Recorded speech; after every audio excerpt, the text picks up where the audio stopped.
आज उन्होंने 22 प्रतिज्ञाएं ली हैं और हिंदू धर्म के कोई भी त्योहार ना मनाने की कसम भी किया ही नहीं। जिसने हमारे पूर्वजों को मौत के घाट उतारा, उसकी खुशी हम क्यों मनाएं? हम नहीं मनाएंगे। और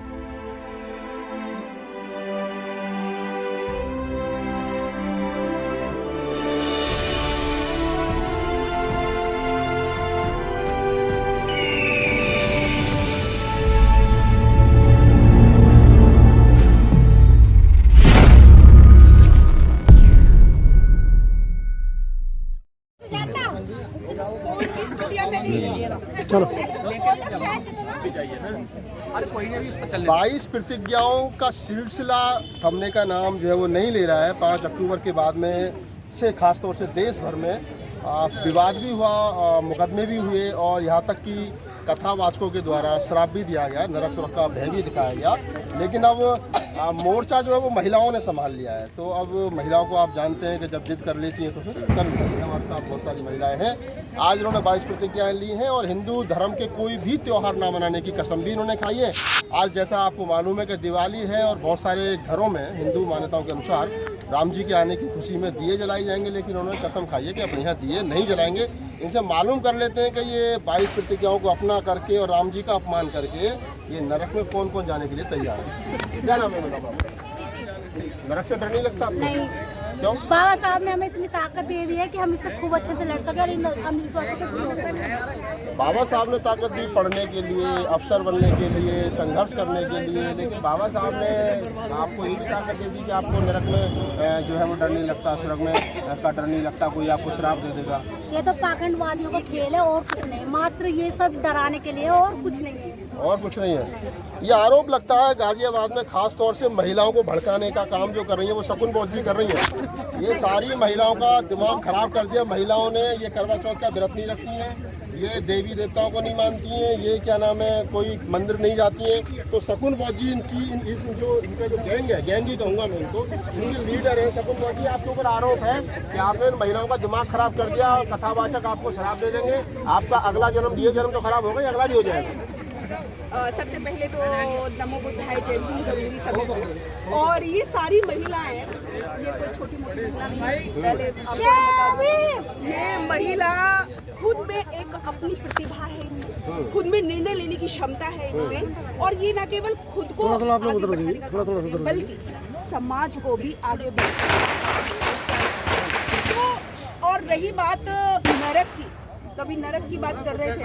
पहले तो मुझे ये समझ में नहीं आता कि ये नरक कौन गया है, जो किसने देखा है ये नरक कि नरक होता है ऊपर, स्वर्ग होता है ऊपर। लेकिन मैं ये कहती हूँ कि जितने भी ये सारे कथावाचक हैं और जितने भी ये सारे तमाम बाबा मार्केट में बैठे हैं, सबसे ज्यादा अगर नरक कोई फैला रहा है देश में, भारत देश में, तो ये कथावाचक ही फैला रहे हैं। क्योंकि ये लोग क्या कर रहे हैं कि ये लोग उनके सभाओं में भोली भाली महिला, जिनको ज्ञान नहीं है, जिनको नॉलेज नहीं है, जो जानती नहीं है, वो मैक्सिमम उनको पागल बना रहे हैं और वो उनको भुला रहे हैं। और मैक्सिमम आपने देखा होगा उनकी सभाओं में महिलाएं नजर आएंगी और वो उन्हीं महिलाओं का न केवल आर्थिक रूप से बल्कि शारीरिक रूप से भी शोषण कर रहे हैं। और इसके एग्जाम्पल हजारों की संख्या में आज रामपाल, आसाराम, राम रहीम, आसाराम, निरासाराम, बहुत सारे राम हैं, तमाम बहुत सारे लोग जेल में हैं।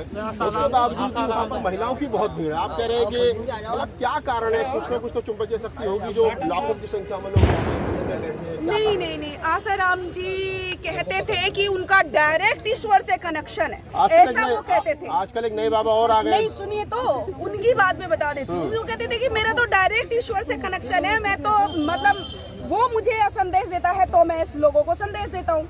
लेकिन क्या उसने ये संदेश भी दिया उनके ईश्वर ने कि तुम जेल की चक्की पीसो? क्यों नहीं उन्होंने उनको बचाया? अगर उनमें पावर होती, उनमें शक्ति होती। लेकिन ये सिर्फ लोगों को बेवकूफ बनाने का एक जरिया है, साजिश है, लोगों को लूटने का षड्यंत्र है, जो बाबा साहेब ने बिगारी की प्रथा को खत्म करके 1928 में हम लोगों के लिए गोलमेज सम्मेलन से तमाम वो अधिकार दिला दिए। वो जो हमारी जेबों में पैसा आ गया, जो हम पढ़ लिए लिख लिए, उसी पैसे को वो तरह तरह के भगवान बनाकर हमारी जेबों से निकलवा रहे हैं। और हमारे लोग भोले भाले हैं, वो अपने इतिहास को नहीं जानते। और बाबा साहब कहते हैं कि जो अपना इतिहास नहीं बना सकता, वो कभी, जो जानता नहीं अपना इतिहास, वो कभी इतिहास नहीं बना सकता। तो अब हमारा समाज इतिहास को जान रहा है, पढ़ रहा है। अब आप ये 22 प्रतिज्ञा दिलवा करके, और आज आज दिवाली है और अपने घर में अंधेरा रख करके कौन सा इतिहास बना दो? ये हम अपने घर में अंधेरा नहीं रखेंगे, लेकिन फालतू में हम उसकी खुशी क्यों मनाएं जिसने हमारे लिए आज तक कुछ किया ही नहीं, जिसने हमारे पूर्वजों को मौत के घाट उतारा, उसकी खुशी हम क्यों मनाएं?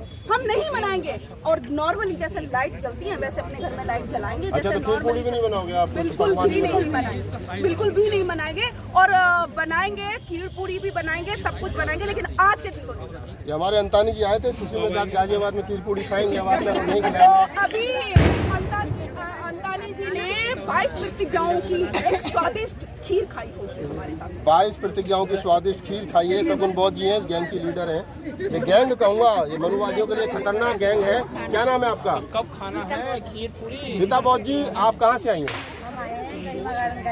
गरिमा गार्डन गाजियाबाद से आप आई हैं। तो बताइए थोड़ा सा, आप ऐसे निकल करके आ गई हैं, तो आपको नहीं लगता कि आपको बच्चों के साथ रहना चाहिए, त्योहार बनाना चाहिए? यहाँ आप घूम रही हैं इस प्रकार से, आपके ससुराल वाले, आपके सास ननद रोकते नहीं आपको? नहीं, मुझे कोई नहीं रोकता। और सबसे अच्छा तो मुझे बाबा साहब को अच्छा लगता है कि इसमें हमें आराम से अच्छी, मतलब हर तरह की आज़ादी मिली हुई है ना। तो हम पाखंडवाद में अब आने वाले पीछे बोलो, चुप रहेंगे चुका हमें, इसलिए बाबा साहब की चल रही है। कुल मिला के सब महिलाएं जो हैं पाखंडवाद को छोड़ चुकी हैं और पाखंडवाद से बाहर निकल चुकी हैं। ये कह रही हैं कि अब हमें बाबा साहब का जो मिशन मूवमेंट है वो अच्छा लगता है।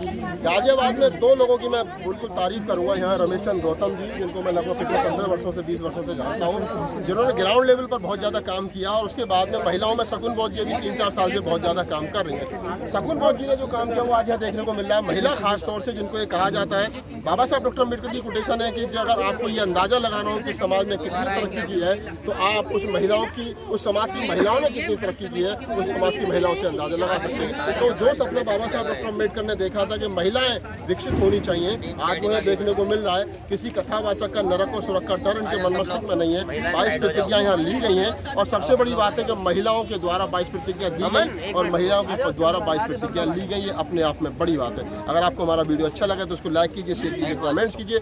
नए हो तो हमारे यूट्यूब चैनल को सब्सक्राइब कीजिए, फेसबुक पेज पर हो तो हमें फॉलो कीजिए।